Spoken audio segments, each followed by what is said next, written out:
Hi friends, எல்லோருக்கும் வணக்கம். ரொம்ப நாளாக குஸ்கா சாப்பிட்லாம் போல் இருந்துச்சு, சளி பிடிச்சிருந்ததா. சரி குஸ்கா சாப்பிட்லான்னு சொல்லிட்டு நம்ம பிஸ்மில்லா கடைக்கு போயிட்டு ஒரு முட்டை குஸ்கா ஒன்று ஆர்டர் பண்ணோம். திறக்கும் போதே பாருங்கள், செமட்ட லுக்காக இருக்குது.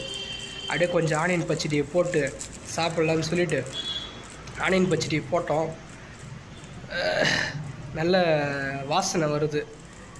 ஆனியன் வேறு அதிகமாக சேர்த்துட்டா சளி பிடிக்கும். சரி, அதனால் கொஞ்சமாக போட்டுக்கிட்டு நம்ம கத்திரிக்காய் தொக்கை லைட்டாக போட்டுக்கிட்டு அப்படியே ஒரு டேஸ்ட்டாக இருக்கும் முட்டை குஸ்கா. எப்பயுமே குஸ்கா சாப்பிடும்போது எப்பயுமே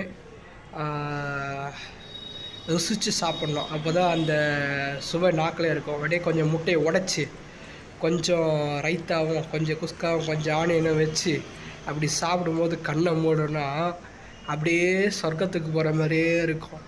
நீங்கள் குஸ்கா சாப்பிட்டு நீங்களே யோசிச்சிருக்கீங்களா? ரொம்ப மயக்கமாக இருக்கும், அப்படியே மெதப்பாக இருக்கும், யாருன்னா அடித்து போட்டு தூங்கின மாரி இருக்கும்.